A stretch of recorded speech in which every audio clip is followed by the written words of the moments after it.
Thank you so much, Edel, and thank you, Anna and Anne-Marie. This looks like a really exciting venture. Unfortunately, our colleague Aleksandra isn't feeling too well this afternoon, so it'll just be myself and Edel.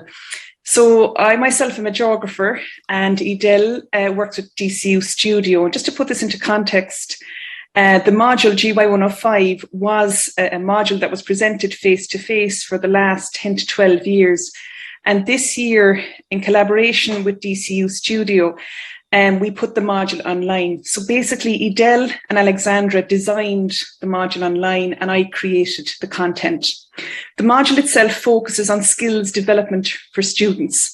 And we have two types of student taking this module. We have students who are doing the BAJH and also students doing the degree in climate and environmental sustainability.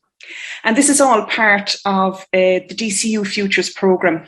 So this programme focuses on creating and developing skills for students for jobs that have yet to be created.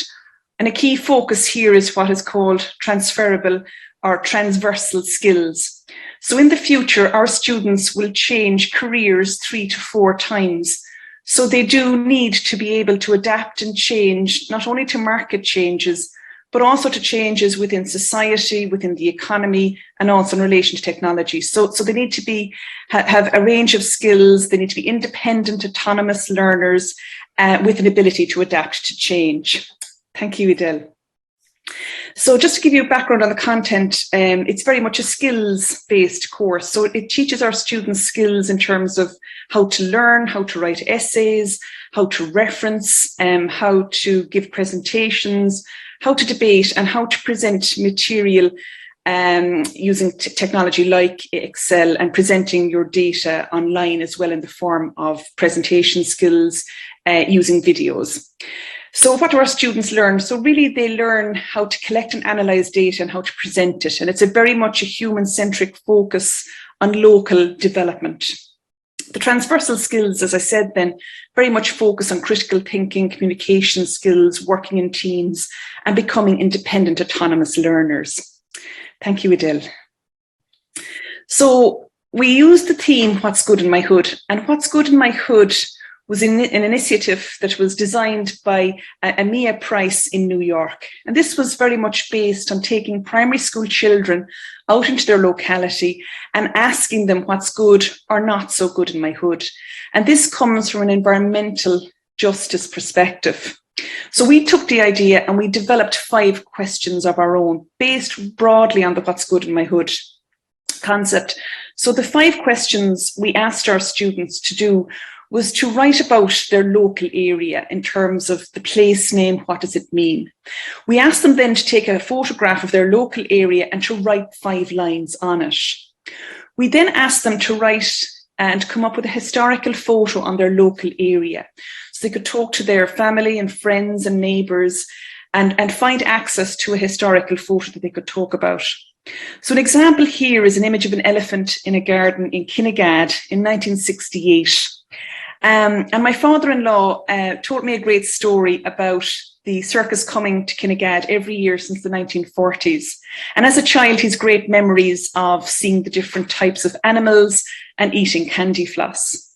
The image itself I found on the wall of Eurospar in Kinnegad, and they gave me the very kind permission to reproduce it. So that's the third activity. So it's encouraging students to think about their locality from a historical perspective as well. We then ask our students to write about what they like most about their hood. And finally, we ask them, what did you learn in doing this assignment? Thank you, Edel. So just to give you an example, one student, they all became very animated about this assignment and what's good in my hood and in presenting their glossary. So one student in North Dublin talked about Artane, and he couldn't believe at how big the geography of Artane is and at the expansion of the population since 1862. He also found out that the very first ATM in a shopping centre or a shop was indeed in Artane in 1986 in what was then Quinsworth. So what we're doing here is encouraging our students to look at their locality, look at the geography, and to be thinking in the future about how they themselves might design fieldwork for primary and secondary school teaching. Thank you, Edel. Okay, so then once they've done their glossary, they developed a video, a 3-minute video on any aspect of the local geography of their area. They can also look at one of the 5 activities that they have uploaded to the glossary. So essentially in the glossary, we've asked them to create the content, and then they can use that content in their video assignment.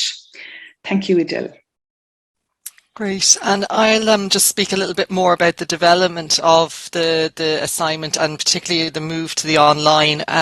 So I work with a team called DCU Studio as a learning designer. So part of my role was to meet with Almar weekly or fortnightly. We did it over the summer months, so there was time involved and space needed to do the thinking and the problem solving. And then Alex, our colleague, is a media designer. So between myself and Alex, we supported in the development of asynchronous resources. So for this module, DCU is Moodle based. Our course pages are Moodle based. So we created resources that students could use in their own time to contribute to the What's Good in My Hood assignment and class glossary. Unbeknownst to us, the 3 of us, we used a design thinking process. Now, we didn't name it beforehand, we just lived it, but looking back, we can easily use the 5 stages of design thinking to frame what we did, and I'll explain that a little bit further. So at the beginning of the project, Almar, you had a vision for the assignment in the activities that the students needed to do, but it was difficult for us to figure out how students could easily do this online, using the online platform to support them. So one of the very first things, and this was the inspiration point for me, Almar went out and recorded a 3-minute, 4-minute video about what was good in her hood, Kinnegad. And at the time, we were not traveling very far, so it actually was great. It was great. It was inspiring. And that was a tip I learned was actually, do you know, if you have a vision for something, just do a little prototype, particularly if you're working with a team or teaching assistants, or, you know, that really got us on the same level about what we were trying to achieve. So from that empathize piece, then we defined the problem or the challenge. And for me, one of the biggest things was at the beginning of our sessions, we spoke about how in the past in the class, there would be handouts and physical handouts, but in this case, students would be on their own, on their laptops. It was a 100% online module, so they wouldn't have access to booklets, printouts, and so on. So one of the definition pieces for me was an assignment that students could easily do using mobile phones and accessing the Moodle page. But saying that a large cohort of this class would be student teachers in the future. So we did want to promote the original What's Good in My Hood was a beautiful workbook-based resource. So what we did is we just created a 2-pager resource using Canva, a tool called Canva, bringing in nice graphics, just to show students that this could be translated into a printable worksheet for, say, younger students if need be. So that was the definition phase. But from the empathize, that really helped us define what we were trying to do. Then there was ideation. So where you refined the activities, and I suppose I myself and Alex looked at the technology. So from this then we had lots of ideas, lots of problems in a way. My head was a bit confused for a weekend out this, but we came up with prototypes. What did we want students to do? A large class, we knew we wanted a collaborative activity, but we didn't want a discussion forum or anything like that. So what we did is we prototyped some tools that may work. I'm just showing them these here because I have a feeling we'll use them again in different contexts. So just some things we tried that we didn't use. One, I suppose in geography would be important, is we looked at kind of using geographic location, using a map that students map. But for this particular one, it was more about creating an archive. So we didn't go with that idea. The other thing is there's a database tool in Moodle, which is very good. It also actually has a geolocation field, but it's very, time, 2 minutes, okay.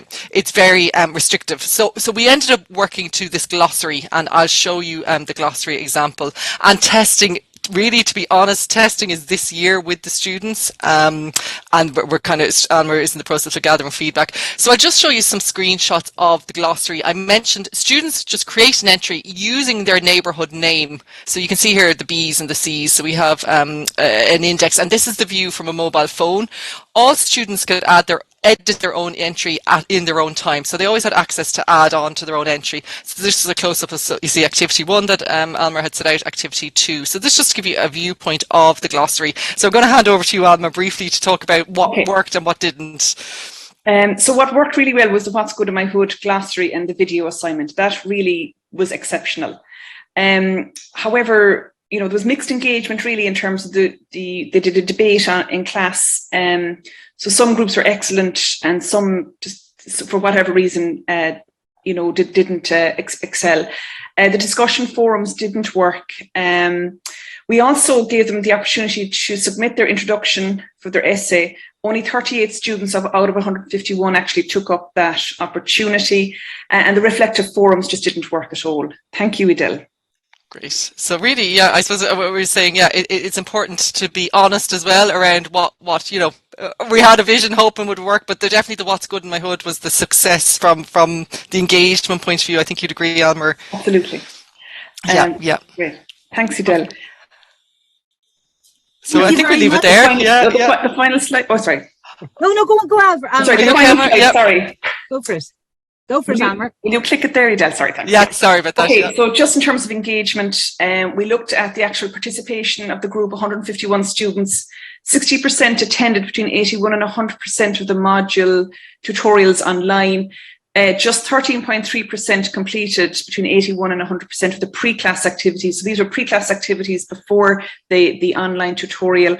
There was very little engagement of students in the Zoom classes in terms of interaction, with the exception of the debate. And I suppose with the exception of one group, which was the BCES group, the Climate and Environmental Sustainability group. The breakout rooms were not effective. And finally, the module failure rate was higher at 15.8%. The reason for this, I think, is that the students have spent the last 2 years in a bedroom studying. They haven't been used to meeting academic requirements in terms of deadlines, and that's why the failure rates are higher. So what have we learned? Each assignment throughout the module is going to get an equal weighting in the future to encourage participation across all 4 assignments. And I never thought I'd say this, but it is important to penalise for late assignments because the students have major problems meeting the deadlines. Thank you.